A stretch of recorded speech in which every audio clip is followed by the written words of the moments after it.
आशा करता हूं आप सब बहुत अच्छे होंगे। मेरा नाम है सिद्धांत अग्निहोत्री। स्टडी ग्लोस पे आपका बहुत बहुत स्वागत है। क्या हुआ तेरा वादा, ये दोस्ती हम नहीं तोड़ेंगे, दोस्त दोस्त ना रहा।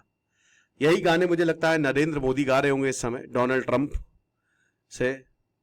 और डोनाल्ड ट्रंप क्या ही बोले, सैयारा तू तो यही सब कुछ हो रहा है अभी। अगर बात करते हैं तो हालात बहुत खराब हो चुके हैं। हाउडी मोदी, नमस्ते ट्रंप करवा लिए, बहुत बढ़िया कार्यक्रम। खैर नरेंद्र मोदी पर्सनली तो उन्होंने मतलब डोनाल्ड ट्रंप ने पर्सनली तो नरेंद्र मोदी की बुराई नहीं की है। वो तो अभी भी बोल रहे हैं मोदी हमारे दोस्त है, लेकिन हम टैरिफ जरूर लगाएंगे, तो जो उखाड़ना है उखाड़ लो। बाकी आप से बहुत कुछ कर सकता है, क्योंकि डीप वर्क ये शानदार कोर्स आज आखिरी दिन है। आज फाइनली फोकस कूपन कोड खत्म हो जाएगा। क्लासेस कल से शुरू हो गई है दोस्तों। तो आज हम 2 रूल टेक्निक की बात करेंगे। कल हमने आइजनहार्ट टेक्निक की बात की थी। 1 महीना बस दे दीजिए, आपके डिस्ट्रैक्शन खत्म हो जाएंगे। डिस्क्रिप्शन कमेंट बॉक्स में लिंक है, तो आप देख लीजिए कि पहले तो बोला जाता था कि दुनिया में अगर सबसे अच्छे दोस्त है तो डोनाल्ड ट्रंप और नरेंद्र मोदी है। ट्रंप एक नंबर का, क्या ही बोलूं, आप समझ लो, एक चू तो है ही है, साथ ही साथ बहुत ही बड़ा वाला है ये, है ना। ये एहसान फरामोश हमेशा से रहा है। इसने व्लादिमीर पुतिन को देखिए, व्लादिमीर पुतिन की वजह से ट्रंप आया था 2016 में। इसने क्या किया, सत्ता में आने के लिए इसने सबको सुनहरे सपने दिखाए। लेकिन मैं उस समय दोस्तों कह रहा था कि ये आ गया तो भारत की बर्बादी तय है। मैंने बोला था उस समय, आप देखिए मेरे लेक्चर्स उठा के। लेकिन तब आप लोग कहते थे कमेंट बॉक्स में, नहीं सर डोनाल्ड ट्रंप आ जाएगा, मजा आ जाएगी। भाई कोई भी आ जाता, मैं कहता हूं जो बाइडेन आ जाता, लेकिन डोनाल्ड ट्रंप ना आता। अब डोनाल्ड ट्रंप आ गया। अब ये आदमी क्या कह रहा है, इस आदमी ने आने से पहले हिंदू को लेकर, नरेंद्र मोदी को लेकर, इंडिया को लेकर, पाकिस्तान को लेकर बड़े बड़े बयान दिए। पाकिस्तान को खूब इसने क्रिटिसाइज किया। हिंदुओं को इसने खूब अपील किया कि बांग्लादेश में हम ये कर देंगे, हिंदुओं के खिलाफ हिंसा हो रही। कुछ भी नहीं किया दोस्तों, कुछ भी नहीं, बल्कि ट्रेड डील साइन करके बैठ गया बांग्लादेश से। ऐसे ही पाकिस्तान को नंगा कर देंगे हम, कुछ नहीं, पाकिस्तान को गोद में बैठा लिया। तो ये सारे वादे इसने तोड़ दिए हैं, और ये सारे वादे सबसे तोड़ेगा। तो ट्रू फ्रेंड गया तेल लेने, ट्रू फ्रेंड की बत्ती बना के उड़ा दिया इसने। और जो रैपो था जिसमें भाई गजब साथ में आते थे, विवेकानंद तो पता नहीं क्या क्या बोलता था, और इंडिया मीडिया भी बड़ा इनको बहुत जबरदस्त। भाई इंडिया मीडिया वाला आप उस समय देखिए एक्स्ट्रा ऑर्डिनरी केमिस्ट्री बता रहे हैं। अब आप देख लीजिए। और नरेंद्र मोदी को, मेरे ख्याल में मोदी जी को साफ साफ पार्लियामेंट में बोलना चाहिए कि डोनाल्ड ट्रंप जो है ही इज अ लायर।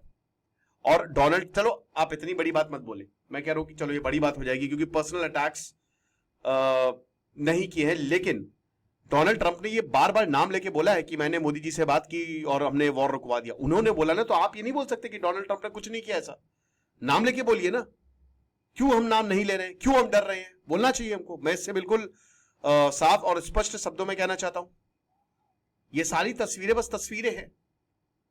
30 जुलाई को भारत पर 25% प्लस पेनल्टी। क्यों? क्योंकि तुम रशिया से तेल खरीद रहे हो। तो 43%, 25% प्लस 17% हम पहले दे रहे थे, ऊपर से पेनल्टी भी ले लो। और अभी किसी ने ये पूछा, किसी मीडिया वाले ने डोनाल्ड ट्रंप से कि 2016 में फर्स्ट टर्म में तो तुमने ऐसा कुछ नहीं किया भारत के साथ। तो पता है डोनाल्ड ट्रंप क्या बोलता है कि फर्स्ट टर्म में तुम जैसे बेवकूफों के साथ मेरा पाला भी तो नहीं पड़ा था। ऐसे बोल रहे हैं।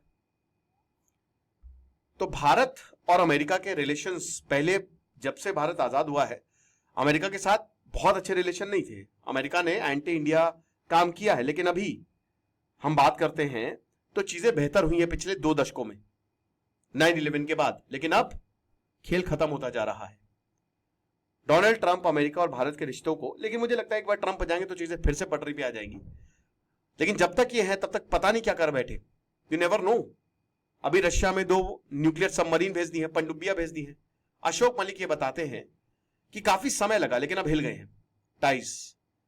और इस समय 1990s, अर्ली 1990s, जब 1991 का जमाना था, सॉरी 1990, उस समय भारत और अमेरिका के रिश्ते बहुत खराब थे, और अब बहुत खराब है।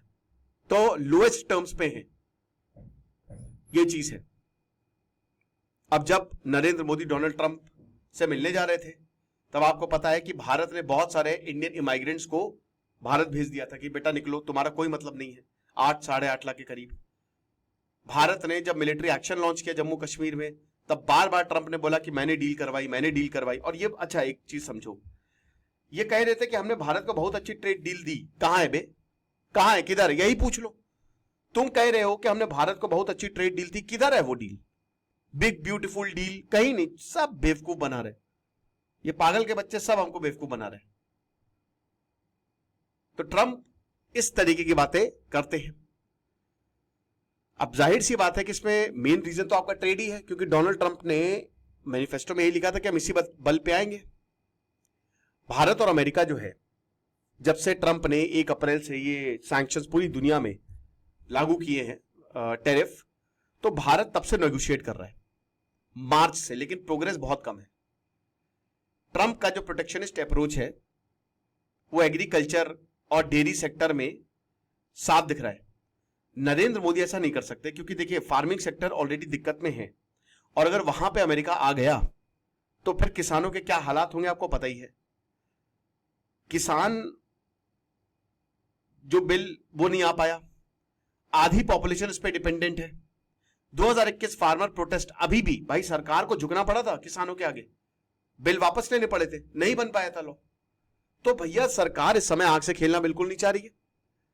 पीयूष गोयल ने पार्लियामेंट में बोला कि नेगोशिएशंस हो रहे हैं और भारत अपने नेशनल इंटरेस्ट को प्रोटेक्ट करेगा। भारत ने तो साफ कह दिया कि मैं झुकेगा नहीं, और भारत को झुकना भी नहीं चाहिए, बल्कि थोड़ा अटैकिंग मोड पे आ जाए तो ज्यादा बेटर है। चाइना से आप सीखिए, चाइना ने तहस नहस कर दिया। ठीक है, चाइना बड़ी इकोनॉमी है, चाइना फ्यूचर को प्रिपेयर होकर चलता है, तो हम भी कर सकते हैं ना ऐसा।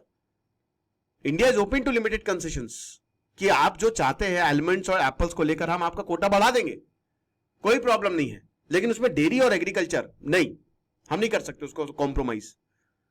$130 बिलियन का भारत और अमेरिका का बिजनेस है। $1 बिलियन को तो 8,000 करोड़, तो आप उस हिसाब से देख लीजिए।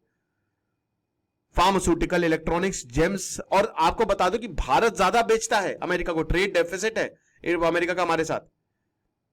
डायमंड्स, पॉलिशिंग, रीसेल, ये सब कॉम्प्लेक्स वैल्यू चेन्स हैं, जो भी जब ट्रंप टैरिफ लगाएंगे तो they will be hard hit.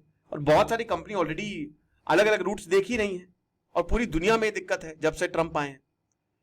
अब उसके बाद भारत जो है वो लगातार वेपन्स और तेल खरीद रहा है रशिया से। अरे तो क्यों ना खरीदे भाई, 2 million barrels of Russian oil per day हम खरीद रहे हैं, बिल्कुल खरीदेंगे। सेकेंड लार्जेस्ट बायर है चाइना के बाद।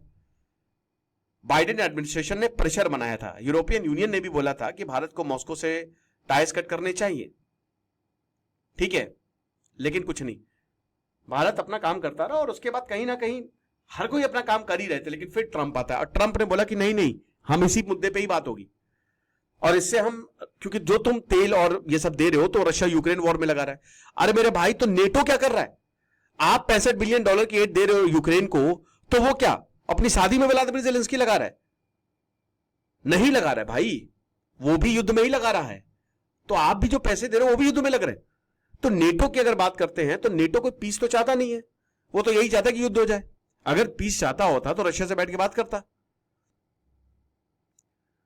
भारत ने अपने डिफेंस डिपेंडेंस रशिया से रिड्यूस किए हैं, आपको बता दूं, और अमेरिका और उसके अलायंस से चीजें खरीदी हैं, लेकिन फिर भी ये मान ही नहीं रहे। और सबसे बड़ी बात, जो डिप्लोमेटिक हैंडलिंग है, जैसे ओबामा और क्लिंटन के समय हुआ करती थी, वो ट्रंप, ऐसा लग रहा है कि सब के सब ट्रंप की भाषा बोल रहा है। कोई सेंसिबल बंदा है ही नहीं रिपब्लिकन्स में, ऐसा कैसे हो सकता है?